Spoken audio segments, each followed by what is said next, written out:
Quelqu'un me suit? Il y a une histoire très intéressante avec Agar.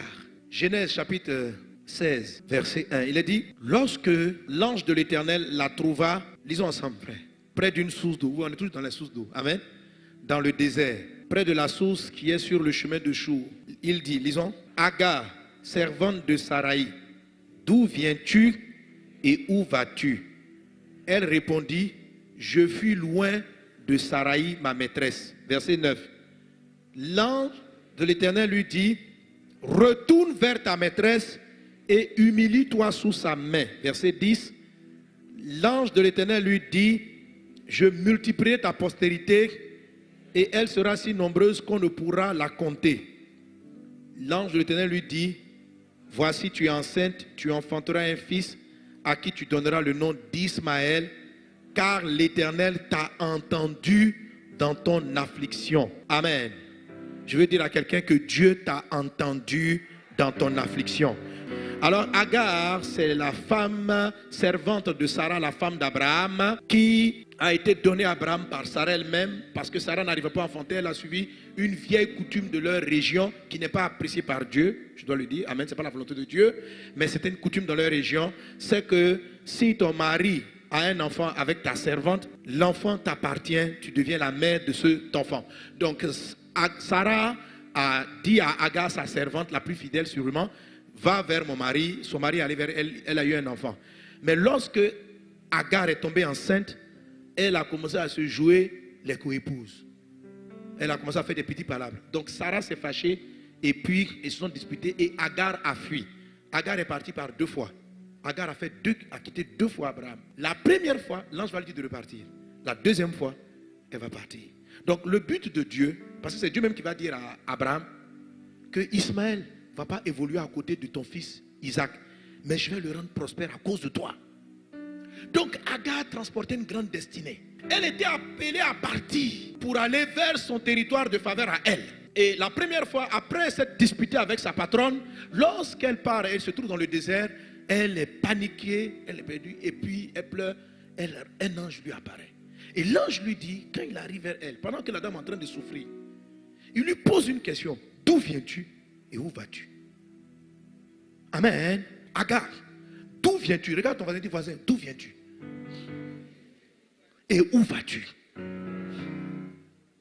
Vous savez, si vous lisez la Bible, vous allez voir que Dieu pose souvent la question de d'où viens-tu? C'est-à-dire que ton point d'origine est très important. Quand on parle des pères, c'est un point de départ. Mais les papas, ce n'est pas seulement le point d'origine. Ton histoire, c'est ton point d'origine. Ce que tu as vécu quand tu étais au CM2, c'est un point de départ pour toi. C'est ton passé. Il dit, d'où viens-tu? Tu viens d'où? Et puis, où vas-tu? Jésus a répondu à cette question. Jésus dit ceci dans le livre de Jean chapitre 8 verset 14. Jésus dit, mon témoignage est vrai parce que je sais d'où je suis venu et où je vais. Amen. Lisons ensemble, 1, 2, 3. Jésus leur a répondu, quoique je rende témoignage de moi-même, mon témoignage est vrai. Car je sais d'où je suis et où je vais. Ça veut dire que ton témoignage est faux. Ta vie est fausse. Ton mariage est faussé. Ton ministère est faussé. Ton travail est faussé. Tu prends une fausse route. Si tu ne sais pas d'où tu viens, si tu oublies d'où tu viens. Et si tu oublies aussi où tu vas. Où? Les deux. C'est-à-dire, et puis en fait, quand tu ne sais pas d'où tu viens, tu ne peux pas savoir où tu vas. Le d'où tu viens détermine la manière dont tu vas arrêter à où tu t'en vas. Où vas-tu? Ça s'appelle ton Rehoboth. Mais on n'envoie pas à Rehoboth si on n'a pas traité avec le d'où tu viens. Jésus dit, mon témoignage est vrai, mon ministère est vrai, parce que je sais ma source. Je connais mon histoire. Dans la vie de beaucoup d'entre nous, on a des zones de notre histoire qui sont des trous noirs, des cauchemars, des choses étranges, des épisodes négatifs qui polluent notre futur et qui nous empêchent de toucher notre Rehoboth. Il faut restaurer, il faut traiter avec le passé pour avoir un futur, pour trouver l'endroit où tu dois partir. Sinon, tu seras errant. Est-ce qu'on est ensemble? Agar, d'où viens-tu et où vas-tu? L'ange lui dit, retourne vers ta maîtresse. Pourquoi? Certes, je t'appelle un jour à partir, mais tu es parti de la mauvaise manière, madame. Et l'ange lui dit, retourne vers ta maîtresse et humilie-toi. C'est-à-dire, la façon dont tu as quitté la maison, tu ne peux pas accomplir ce que je veux faire avec toi. Est-ce qu'il est en train de lui dire? Et puis il dit quoi? Humilie-toi sous sa main, et voici la conséquence. L'ange lui dit, je te multiplierai. Donc quand tu vas repartir, je vais réaliser le reste de la parole. C'est-à-dire, le où tu t'en vas là, c'est la multiplication de tes enfants, c'est la prospérité, c'est toute la puissance qui va venir après. Est-ce qu'on est ensemble? Qu'est-ce que Agar faisait avec son passé? Quand l'ange l'a rencontré, il lui a dit, d'où viens-tu? Agar, servante de Sarai, d'où viens-tu et où vas-tu? Elle a répondu quoi? Je quoi? Ah, je t'entends pas. Elle a dit quoi? Je fuis loin de ma maîtresse. Elle ne savait pas où elle partait, mais elle savait ce qu'elle fuyait. Je ne sais pas si vous comprenez. Oh, puissiez-vous comprendre la profondeur de ce dont j'ai parlé. La plupart des personnes dans la vie ne vont pas quelque part, mais ils fuient quelque chose. Il y a des gens, vous êtes assis, mais vous fuyez le célibat. On ne fuit pas. Si tu fuis le célibat, tu ne vas pas rentrer dans le mariage de Rehoboth. Je ne sais pas si tu comprends. La Bible n'a pas dit l'homme fuira son père et sa mère. L'homme va quitter son père et sa mère. Il y a des gens qui fuient leur passé. On ne doit pas fuir. On doit quitter. Alléluia. La fuite, c'est une peur. La fuite, c'est un cauchemar. Mon passé est un cauchemar. Je m'enfuis loin de mon passé. J'étais trop pauvre dans la vie. Mon papa m'a maltraité. J'ai souffert dans mon premier mariage. Je fuis. Si tu fuis, tu vas te perdre. On ne doit pas lui dire, tu ne dois pas dire je fuis ma patronne. Ton destin n'est pas de la fuite. Ton destin est de quitter. L'homme quittera son père et sa mère. Maintenant qui fuit. Je sais que certaines histoires de ton passé n'ont pas été agréables, mais tu ne dois pas fuir. Tu dois quitter, pas fuir. Je sais que tu as vécu des choses qui t'ont blessé, traumatisé. C'est ton origine, mais tu ne dois pas les fuir. Tu dois les quitter. C'est pas pareil. Quitter, on dit au revoir.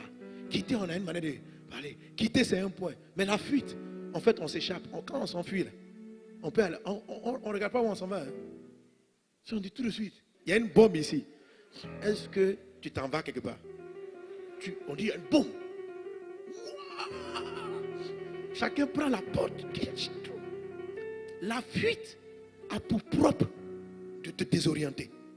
Et c'est quand tu t'en vas que tu dis où je suis. Alors pour retrouver ton point, tu dois aller vers le passé. Dis à ton voisin, ne t'enfuis pas. Alléluia.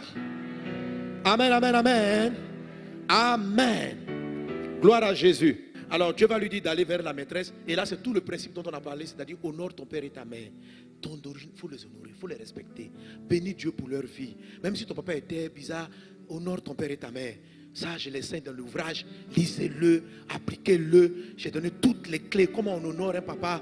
Comment, dans l'enseignement sur les vaincre les épreuves du désert, j'ai parlé de comment on honore un roi. J'ai parlé de tous les principes de l'honneur. Respectez les principes de l'honneur. Dis au Père. J'ai dit qu'il ne s'agit pas d'adorer papa. Il ne s'agit pas de refaire les erreurs que papa a faites. Il ne s'agit pas, non, mais il s'agit de l'avoir en haute estime. Toutes ces choses-là, nous les avons expliquées. Que cela soit ton partage. Et je te conseille vivement de prendre l'ouvrage.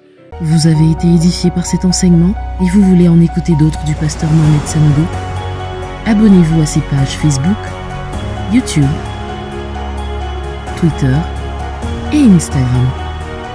Ou allez sur la page Facebook de Librairie d'Honneur où vous trouverez ses ouvrages et encore plus d'enseignements. Que Dieu vous bénisse.